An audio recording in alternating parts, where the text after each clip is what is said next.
I love talking to people. So another thing about podcasts, you get to meet a lot of people and network. Actually quite enjoy having on my show people with a big Instagram following that accept collaborations, because then I'm going to show clips with us talking to their audience too. So I may have, 10,000 people that I'm speaking to. They may have 100,000, 50,000, but you add that together, we're now talking to 1 million people. What has been your biggest challenge with podcasting?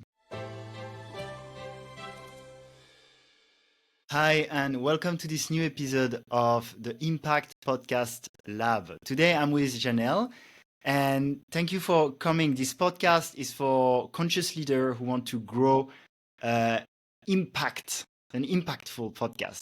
And Janelle, in this show, I have people who are very experienced with podcasting, and I have some who just have the idea and think about it. You already have quite a bit of experience because you have your own podcast and you've been interviewed already quite a lot. I think you told me around 25 times. But I like to always ask first, how do you feel being interviewed here today? I love being here. I love meeting new people. I love connecting with like-minded, like-hearted people. So yeah, totally thrilled to be here. Thank you. Amazing. Thanks, Janelle. And so tell us a little bit more about your life purpose and what you do on this planet. Oh my gosh. What lights me up, what sets me on fire and lights me up is walking with people as they are really wanting to connect to that intuitive, gifted, that spiritual gifted side of them, helping them understand, translate how that looks for me. Because sometimes we can think, oh, this is how it needs to look if I have this gift set. It's like, no, we're all so individual. And in this new earth, this new stride that we're in, this new frequency we're in, this is more important than ever. And it's really calling to people, hey, how do I work? And I don't know, I love it. I love, love, love walking with people. Beautiful. Yeah. What are the kind of work that are needed in that new earth? What other kind of work is needed in the new earth? Yeah. Oh, wow. Well, it's asking us to look through a different lens because our neural pathways, okay, I'll geek out a little here. Our neural pathways have been trained for so many to be thinking in the 3 dimension, right? And translating what we see, what we hear, etc., through our more 3 dimensional type senses. But there's that whole other side of us that is set for 5 dimension and higher, that intuitive, that spiritual side of us, the energy side of us. And there's a whole set of gifts that come with that. And they're designed to work with who we are. They're designed to lead the brain. We're shifting away from being so brainy, which is just, I'm kind of brainy. So it's kind of like a new thing for me, not new, but new. But to be called to really lead from the lower place of us, that gut, that lower piece energy wise of us, and let that lead the brain. And part of that is that energy gift set with us. And how does that work? That's what I'm seeing. The earth is shifted. The earth is already shifted, is how I see that. And we are learning to work in it. And we need that part of us to work in it and with it, because with it is what we're really stepping up to. Yeah, and it's interesting because in that earth, relating back to the podcast, a lot of people now that's how they learn, right? They go on YouTube. That's how I've learned. That's how I've had my own spiritual awakening. About 8 years ago, I really liked Tim Ferriss' podcast and many other podcasts. And so Mm-hmm. I believe in that bringing the spiritual gift into that more material world, for sure. Podcasts can have a huge impact. I think it had a huge impact even on things like the US election, for example. Mm-hmm.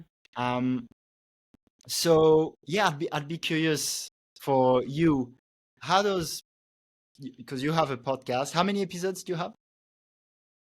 How many people do I have? How many episodes have you had on your podcast, Oh, I've roughly? had over 200 Yeah, videos. yeah. Yeah. Wow, wow. And mainly with guests or a lot of solo episodes too? Both. Yeah, I kind of mix it up and I go and I just follow the energy. But I go a little in both because there's a time that bringing in other speakers, other people that are really downloading your work. It's not about one of us, it's about the collective of us. So bringing in those that are downloading information that's so pertinent to right now, like what's shifting, what would support community right now. And that's where I just totally love the podcast platform Mm, is sitting down. I call mine table talks, but it's just sitting down and having these real-time conversations, nothing scripted. Let's talk about what's happening. What are you channeling in? What are you seeing right now? And doing that, and then some of my own too, because that's also I've got a purpose and what I'm supposed to speak about as well. What's my role in the collective? So using that in both ways I've found really mm. valuable. Yeah. Yeah, I love that. And I love mixing it up too. I think even if I can add something in between, there is the interview of a guest, and then there's the solo episode where I get to share more what I want to share. And then I like to do conversational podcasts too, where I end up speaking maybe 30% of the time, 35% of the time, where there's still a guest, but the episode is going to show so my own personality in it and my own insights to make it Mm, more rich in a way. Yeah. sure. It's connecting to because each of us are attracting a group of people. Our energy attracts energy, right? And so we're going to be attracting certain people groups, certain people, right? And so having our voice and our frequency basically in that, I think is important.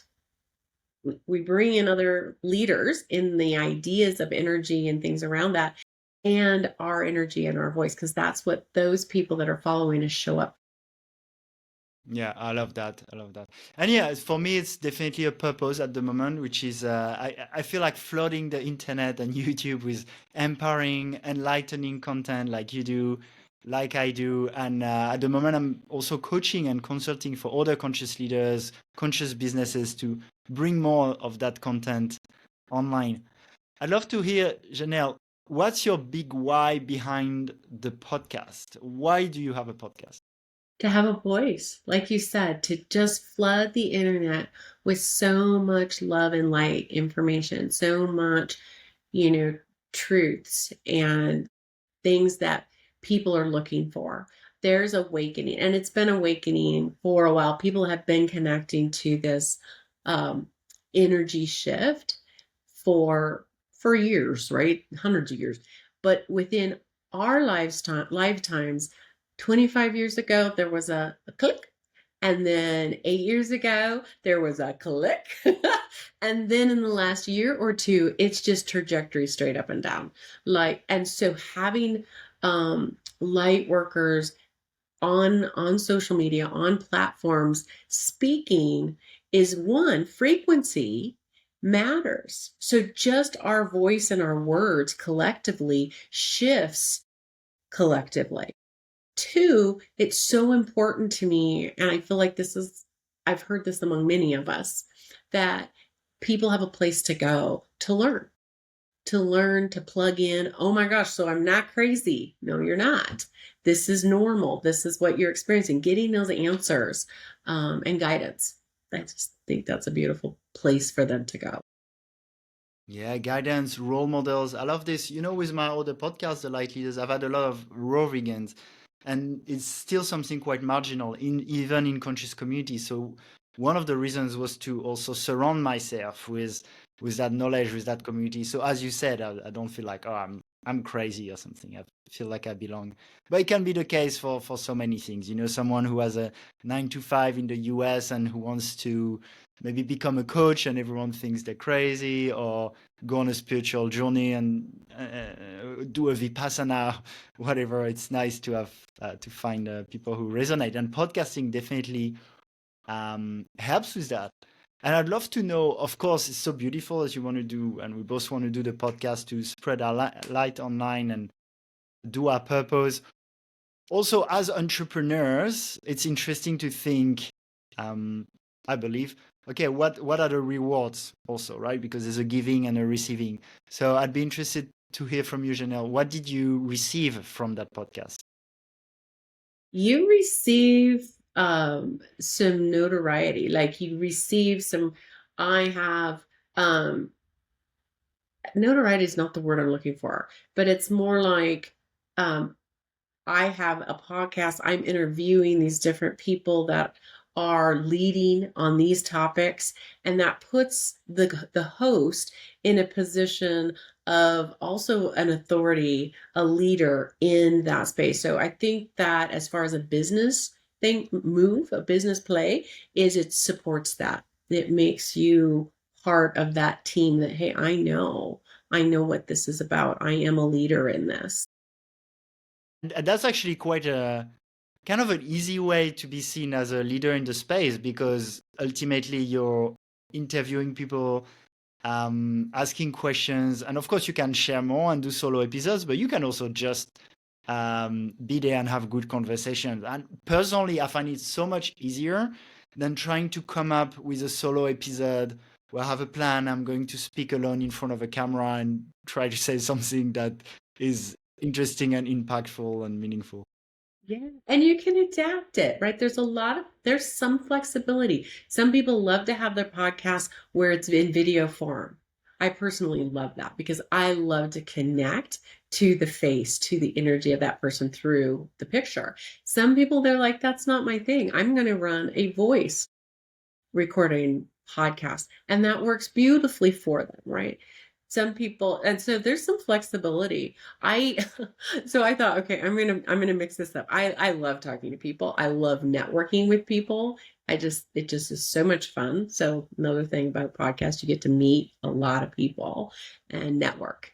That's important for a business.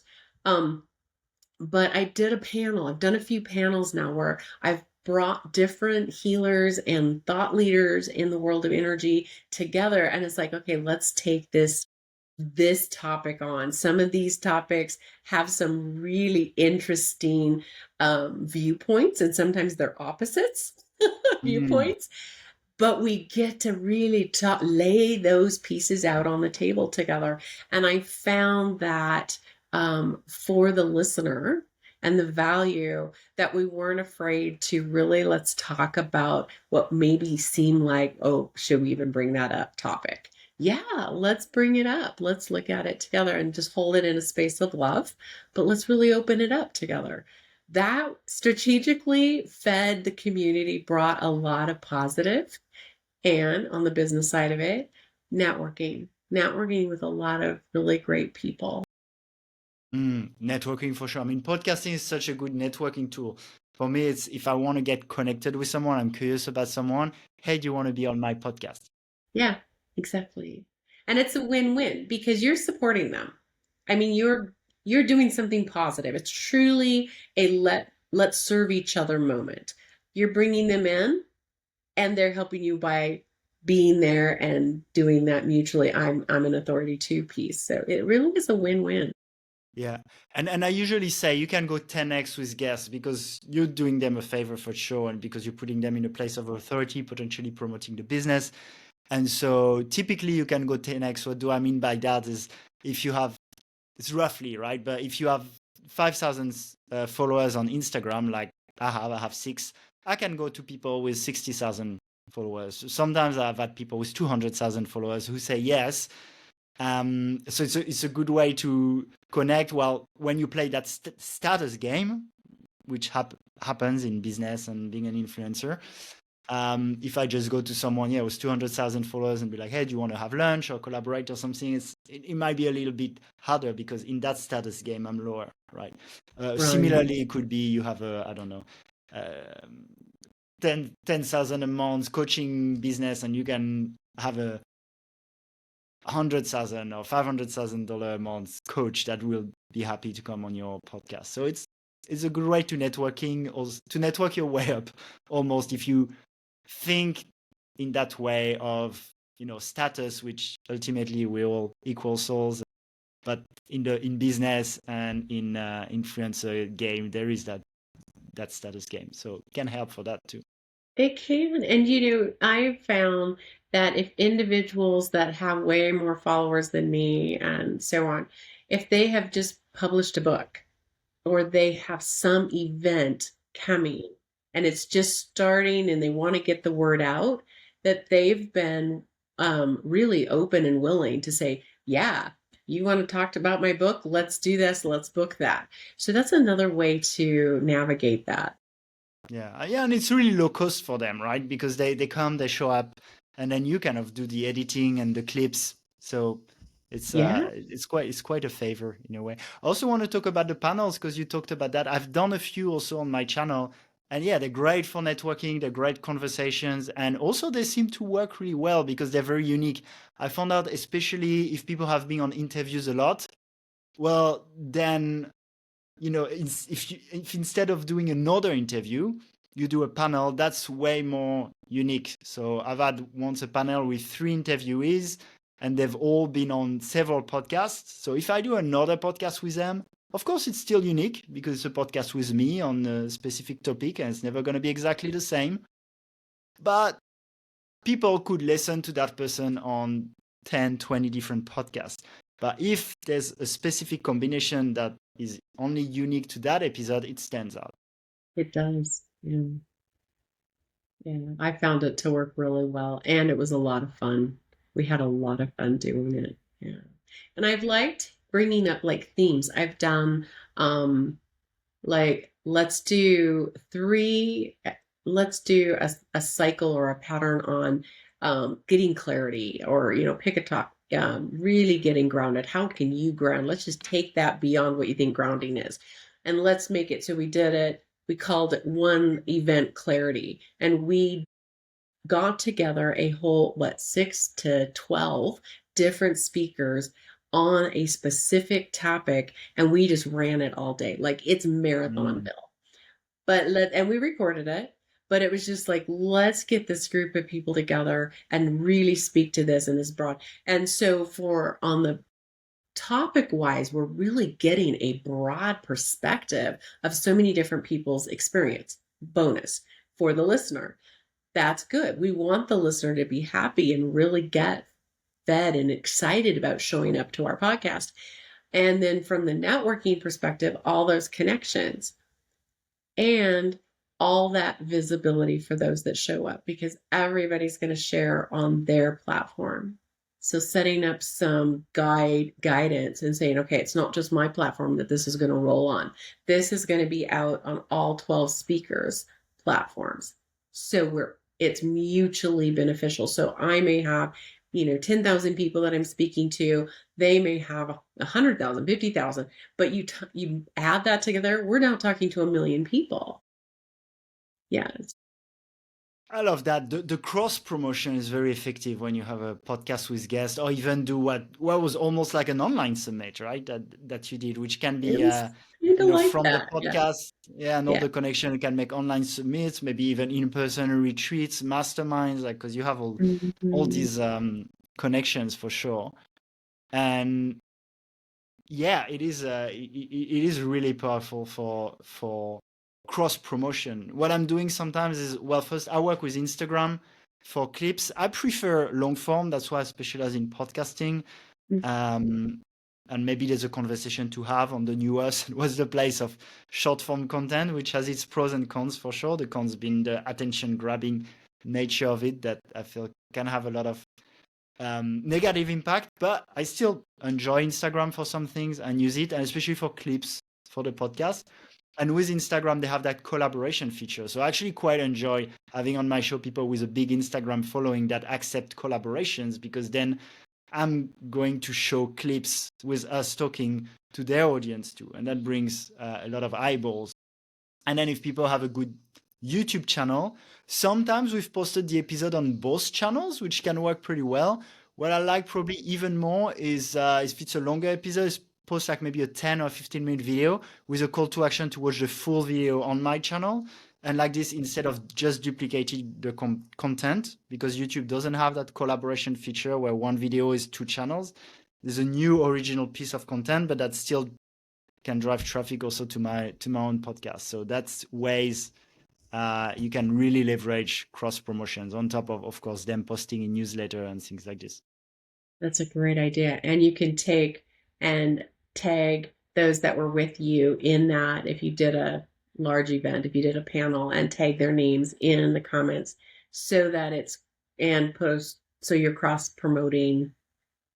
And I put it on my website so that it's the SEO is boosted as far as search. I'm searching for these people. I put a tag that, hey, what's coming up or what have I done in the last 3 months? And here's a clip, click on this, and I have the names of the people that have been on my interview with me. Those names will come up on the search, connecting and cross promoting. Yeah. That's smart. Yeah, especially now. I mean, for example, I'm using Riverside to record and they create a transcript automatically. And there's also a bunch of AI feature that makes I can pause the episode and give you some clips like 30 minutes after it's recorded, right? Which most likely most podcasters, especially conscious leaders, we kind of love to talk. We don't like so much the editing and the more technical part, most of us. Exactly. Um, But yeah, with the transcript, that's something I could add actually is to even use the transcript to for SEO for more text based. Yeah. Yeah, you could. Yeah, that's a good idea. And that's a handy feature on these platforms, the whole AI. I've been liking how quick it is. Like I'll copy paste, put it into my chat and say, okay, pick out these keywords and give me some quotes. And so I don't have to read the whole thing. I don't want to read the whole thing. Let AI help me. Yeah, I have a custom chat GPT that gives me top 10 moments for clips, title ideas, thumbnail, Mm. text ideas, does the chapter and the description. So very grateful for that. Yeah, I am too. I am too. And we get a lot of content. It's like, seems like a lot of content is needed. So, podcasting, we're covering a lot of content when we're doing a podcast. So, taking these tools and creating other material like cross, use that material in all your social media. Take the highlights and then drive them back to your channel. If you take a highlight from something, drive them back. You were saying that, Alex, but it's like, just don't underestimate is what I'm thinking is just think about how much content is actually happening in a 35-minute conversation. A lot. And we can reuse that all over. I love that you mentioned that. Actually makes me think 8 years ago when I was really listening a lot to Tim Ferriss' podcast, I bought a book called Tribe of Mentors. And it was actually best moments from the episodes in a book and more organized. I believe I could do something like this with my podcast. Maybe you could, and that's something that AI could potentially do pretty well. Reading all the transcript of all the podcasts and creating a book of the best, most insightful moment, well organized. There you go. Why not? It's already, the information's right there. Yeah. And curious also, uh, what have been your has been your biggest challenge with podcasting? Wow. What is the challenge? I really enjoy it. So that's an interesting question. Probably, I think sometimes what might be is just navigating when people are on time, people aren't on time. Like when I'm doing big events, timing is so key. So having a plan so that if somebody's late or something happens or comes on, can't show up because they're ill, how do you navigate that? Like that was a bit of a learning curve. The first few times out is like, oh my gosh, they're not here and what am I going to do? So just having some backup has been something I've learned. Nice, yeah, yeah. And when we discuss the panel or the longer events, obviously there's also more organization. There's a little more organization. Yeah, you got to have a lot. And then some of the technical piece. I'm not by nature really good at tech. And I've learned a lot, but it's just never been a big interest space for me. So I think that might be one of the hardest things is just, okay, how do I use tech successfully here? Yeah, actually, you told me it was the first time you used Riverside, so I'm curious, what do you use usually to record online interviews? I usually use Zoom. Yeah. Yeah, my partner in crime and life, he loves apps and he's got several different apps and he's going, try this one, try this one. I'm like, no, I want the one I know. I know Zoom. So I stick to what I know and then I don't find it so stressful. Yeah. Yeah, and I think that's really good, because look, there's always a trade-off. We can always do things better, but then it can lead to some kind of perfectionist paralysis, right? So I think if people are happy with Zoom, a lot of my podcasts that went really well are with Zoom. Then Riverside, for me now, I find it as easy as Zoom. Really is very similar, and I really like that I could create the clips for me, and I can just do like the small bits of editing here and there that I find good, like very easily. I think the other thing is also the local recording, because then it keeps in higher quality. So you'll see when we finish the interview, it uploads later. So that's a few reasons why I use Riverside. There, that is important. Yeah, that has been my one challenge with Zoom is it doesn't always give us the highest quality. It's been okay to good, but there has been an occasional time where it's like, oh, wow, that isn't the best. So that is a downside there for sure. I did use StreamYard as well for some events. And then that way I could have it run on Facebook, I could have Instagram and all these other platforms running all at once. And I did like that and I could record it and share it on my podcast platform. So Yeah, yeah, there's a few like Zencaster, StreamYard, like Descript. I did find for me the most important is when you record. So Descript might have more editing possibilities, but like the most important is I want high quality recording. That's the thing I don't want to lose. And yeah, and that's why I chose Riverside for that. But I haven't tried StreamYard. But for sure, there's always all these tools. But then we can get lost also in like trying all these tools. And so yeah, um, nice to have something to keep it simple sometimes too. keep it simple, get familiar with what you have, get comfortable because you don't want to be messing around with that. You don't, once you start the podcast or an event, you want to be so comfortable so that you can just really be connecting. It's so valuable to really connect to who you're with, right? When you're doing a conversation. And that can't happen if you're messing around with the tech side. Yeah, yeah, 100%, 100%. Like your presence is so important to the conversation, and I've had much more success with some Zoom recorded episode where I feel fully present than if I'm in my mind thinking, is it recording and my mic's doing this and that, for sure. Yeah. And Alex, I've got a question for you.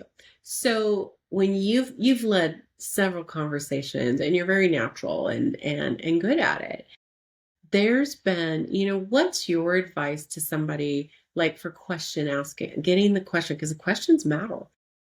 That, being able to draw and connect, what's been your strategy for that? What guides you? Yeah.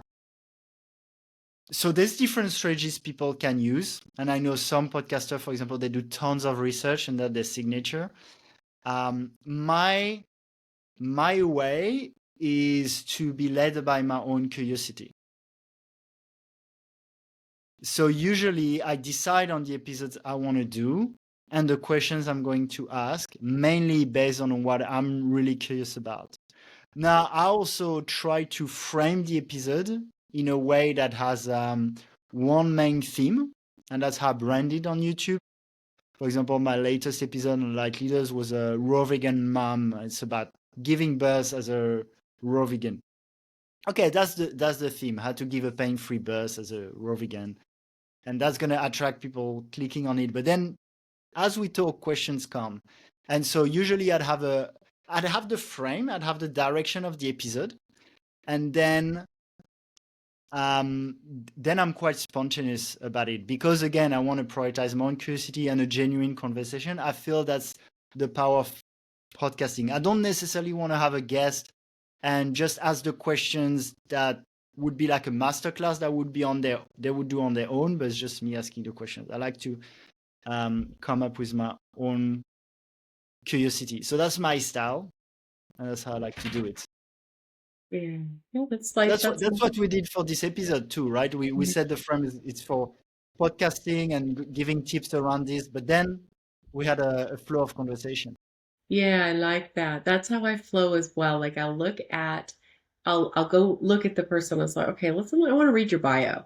I'll read the bio. I'll go, okay, what's important to you? What's your next thing you're working on? Like what's your next whatever, next course, whatever. And why is that valuable to you? And then yeah, I appreciate that. Just go with the question that what are you curious about? I want to really know about that. And I learned so much when talking to people, their lives, what they've learned themselves, what they're studying. It's like, wow, I don't even know what that word means. I've done that before. It's like, I don't even know what that means. Can you tell me what that means? And then, yeah, but it's organic and real and flows. And yeah, I appreciate that. Thank you. I will say even sometimes not going too deep into the research can keep that genuine conversation because indeed maybe they say something that most of the audience, as you said, wouldn't know what it is. But if you've done so much research, you already know. So you understand even though it wasn't clear in the podcast. And maybe you're less curious about it because you already know, right? So Fair. sometimes I feel I just want to be genuine. And so if I want to do research, sometimes I have a guest, I know so much about them and I've read their book, but it's because I already read their book because I wanted to, and then I invited them as a guest. It's usually not the other way around. Okay. Fair. Fair. Yeah. So everybody will find their balance in how I think it's so important just to go like, well, be you. What's authentically you and work that way. Yeah, and then one more thing is I really like to take 5 to 10 minutes with my guest before to align. As you said, what's Mm, exciting you right now? How do you want to steer the conversation? Because I don't want to just get started and then my guest thought we would talk about something and then I think we talk about something else. And then during the podcast, it's much harder to align. It's a little bit weird. So there are a few things I like to say before so we know we're aligned and then it flows better. get on the same page. Yeah. Yeah. And it's valuable to see what lights them up. And you did that with me. You said, "Hey, what excites you?" And it's like, and then that brings energy to the conversation too, doesn't it? Like, oh yeah, I like talking about that. And that just lifts everything up. Yeah. Yeah, it's been, it's the first time we speak. We've barely spoken before. It's just really nice and flowy, all right? Yeah, totally. Yeah. Yeah, it's good. Cool. Yeah, thanks, Janelle. There's so much good information there. I'm sure the audience loved it. And we're approaching the end of this episode. I'd love to ask you a little bit more of a broader question. That's also something I often do with the podcast is I stick more to a certain line during most of it and then expand towards the end and go more free flow towards the end. Um, one question I had is, what do you see as the place of podcasting and social media in the new earth? Mm. I feel like it's a place to connect, and we've touched on that, but I think in the new earth, the podcasting and the social media create community. And the new earth is really about community, more so than ever before. So it is, we see, hear, and learn, but we don't realize sometimes at the potency of when individuals connect that our energy connects. Our energy is intelligent. Our mind understands so much, but what our energy knows is so much. So the power of being able to come into the community of podcasts and or social media, your energy connects with those that are there, either there or been there. And that is significant in this new earth, this upgraded 5D planet that we are living with now. Yeah, and I hear that for sure. But how do you feel also with people who think, which can be me also sometimes, oh, it's sad that we spend so much time online on our phones where we should be spending more time in nature and connecting in person? Yeah, I've had that thought too. Um, hmm. Because we don't go with what you need. Like your body, your energy body says, I need to plug into Alex's episode here. That's resonating with me. Then plug in. It's there, it's a resource. And unplug. And go sit with the trees and connect with the trees and ground and sit and learn from all that is with us and around us in nature. I think it's what's important is balance. And it's like staying true to like, I need a bunch of time with the community. So I'm going to plug into social media. And sometimes I'm just not even going to go there. It's balance. I love that. Yeah, I'm trying to practice that balance too. Also using some tools. I block my Instagram a lot on my phone, and even on YouTube, that became a bit more social media now with the shorts and a lot of algorithmic suggestions. I have an app called Unhook on my laptop that removes suggestions, so I can only search for things or go to certain channels, which I like. Well, that's a good. So it's called Unhook. I haven't heard of that. Yeah, yeah, it's like a Chrome Okay. extension. Nice. Because we do need to unplug. Yeah. And then have a little more control of, yeah, I want to click here. I want to get that. Yeah. Nice. Yeah, thank you so much, Janelle. And is there anything else you'd like to? Obviously, we'll put the link to your podcast and to what you're doing in the description. And is there anything else you'd like to share with viewers today? It was so great to be here and to connect with you on this platform. What a privilege to be here with Alex. Thank you. He's got some beautiful material here and conversation. So, what a gift to us all.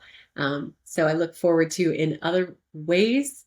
If you reach out to me at janelle@janellrae.com just to hear your story, would bless me to do that. So, thank you. Thank you. Much love, Janelle, and much love, everyone.